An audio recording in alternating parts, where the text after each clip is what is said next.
That doesn't look good. Probably shouldn't be there.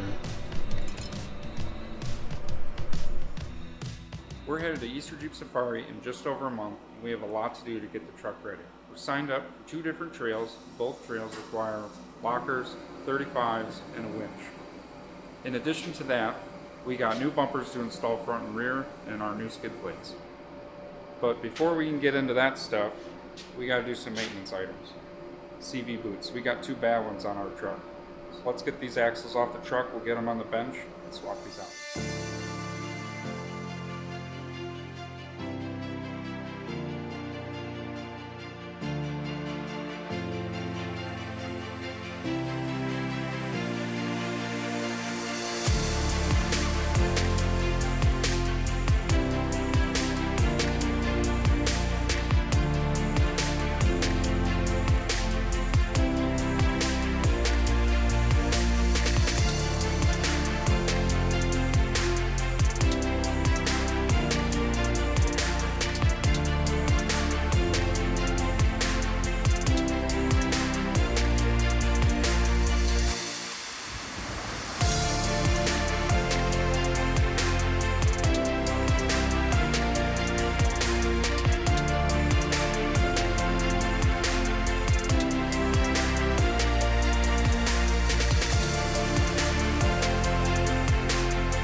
Okay, let's compare the two.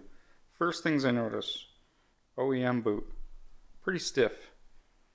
Almost feels like a hard plastic. The new boot, much softer. Almost feels more like a rubber than a plastic. Second thing you can tell is just how much thicker the new boots are.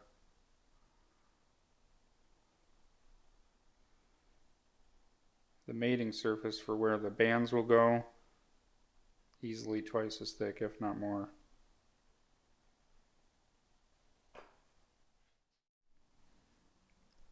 A couple of the things that I noticed.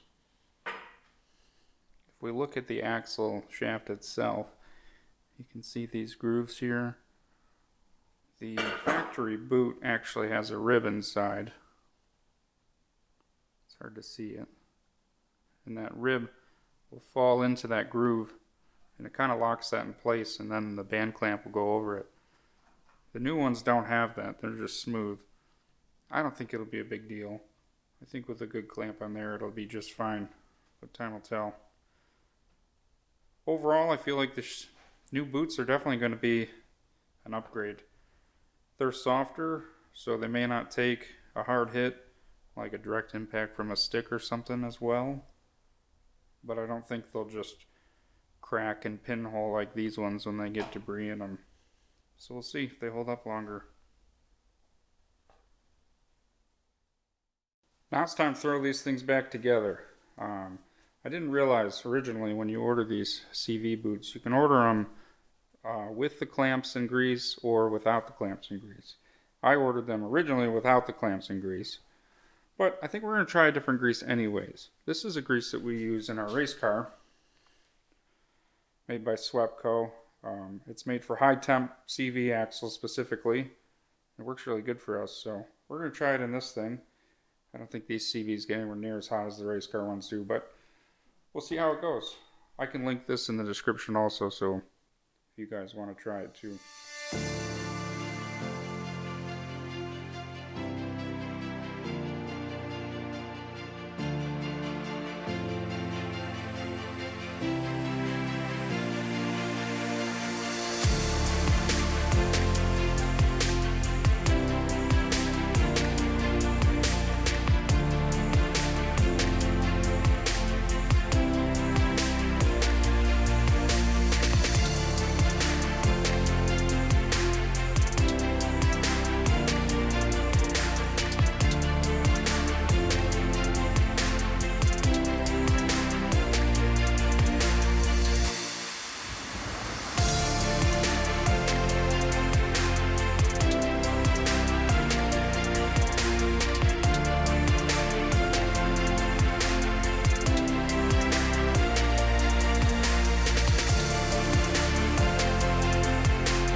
For the outer CV, you have to assemble the cage and the balls in the outer end before you can install it on the shaft. So once you do that, just make sure it moves freely. Pack it full of grease. Should be good.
There's one of them, all done compared to the old one. I think it'll work good. I gotta go grab some clamps for this, and I'll knock out the other one. We can toss them on the truck.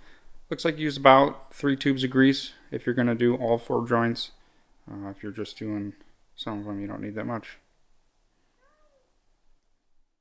Alright guys, I got the other axle knocked out, and they're both finished up now. But in the beginning of the video, you see what looks like a wire hanging out of the boot. It's not actually a wire. Let me show you what I'm talking about. Alright, here's both axles finished up. This is actually another one that we have that I'm going to do so we have a spare. But if you look in here, you can see that groove right on the end. That groove actually holds like a wire snap ring. And what that does is keeps this end of the joint from pulling out. It's kind of like a stop. So the passenger side is what we actually saw, the wire coming out of the CV boot after it failed. Not sure why it failed, but it was pretty chewed up in there and poked its way out through the boot, and that was the boot failure on that side. The driver's side's interesting because that clip was completely gone. So I don't know if we had the same failure and it just ejected that clip out and it's gone forever now. But I've ordered new rings that I think will clip right in there, and they should work. We'll find out when they get here, and then I can finish buttoning up those 4 boots and get those 2 shafts done. I ordered enough to fix those other boots, or other axles that we had over there too. So that finishes up this episode. In the next episode, we get ready to install that. Thanks.